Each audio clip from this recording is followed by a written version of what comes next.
Hello, my name is Wendy Tucker. I'm a school librarian in the Hill County School District in Alabama. Today I'm going to show you how to complete the library processing form for ABDO. Many librarians are intimidated by this form. However, it is very easy to complete. First, you will complete all of your contact information in Section A. You will need to add your school library name, school district name, contact name, city, state, zip code, date, PO number, phone number, email address, bill to zip code, and the preparer of your processing form. Next, you will need to add the processing specification history. If your processing specifications are on file with ABDO and there are no changes since your last order, you will need to select one of these two options, either continue from the last barcode number used or start with a new barcode number. I recommend starting with a new barcode number, even if you have a barcode number on file. You should pull a report from Destiny or your library management system. I will show you how to pull this report in Destiny in Section D. Next, you will need to choose the processing method, either attached or unattached.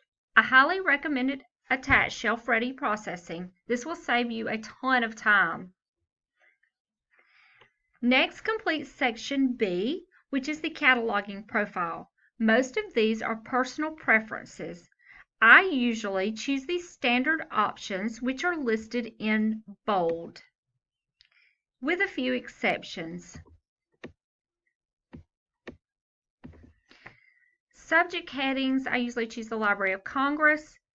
Author, the main entry capitalization, all letters are capitalized. Nonfiction, I use the abridged Dewey. Easy nonfiction, abridged Dewey.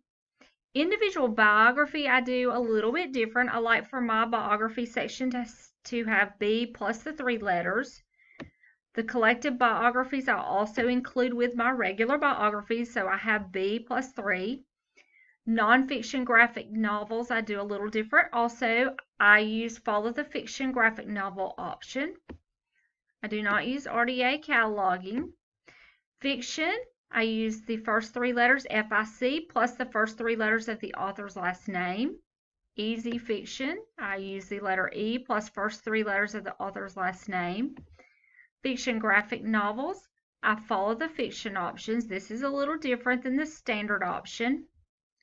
Story collection, I also follow the fiction option. Spanish, I use 468 plus 3. Ebooks, I have none. And then reference, I use the abridged Dewey number plus the 3 letters of the author's last name. Again, this is personal preference. Every library is a little different, and you may choose to follow the standard for all, or you may choose to do different on all of yours. That's your option. For Section C, you will need to include your version of your library management program. I use Destiny version 19. You can find this information on the home page of your library management program. As you can see on my Destiny, it is located before you log in at the bottom, version 19, or you can log into the program and it's on the home page once you have logged in at the very bottom of the page. So I've typed 19 here. Under the next section, ebooks, I would like to create a separate MARC file for ebooks. On these automated specifications under microlith MARC protocol, we use MARC 21852, file extension microlith.001. If you are unsure, you may want to call or reach out to someone in your district. I choose to receive the media type by email. Most of our computers do not have CD-ROM, so the CD-ROM option is a little outdated for me. I prefer to receive this information by email. Section D, you're going to choose your barcode information. For the barcode range numbers, you will need to pull a barcode report. In Destiny, Once you have logged in, you will go to the report section at the top of the page, click the blue button, then on the left, choose Library Reports. Next, you will choose Barcode List. I choose to select Unused Barcode Numbers. There are two options. You can choose the number of barcodes that you need. For example, if you need 500 barcodes starting on 10,000, you can start at that barcode and find those barcodes that are available. Click Run Report, and then view your report. You will see the barcodes that are available within those numbers that you chose. Another option is to go to Reports, choose Library Reports, choose Barcode List, choose Unused Barcode Numbers. In this instance, I'm going to choose a barcode range, and you can start at 1 and go up as high as you would like to. Let's just do 90,000 and then run a report. This barcode report is a little more valuable to me because it gives a large amount of numbers, and I can see where the huge gaps are in between the titles that I have. So you scroll down, and then I'm able to choose where I actually would like to start.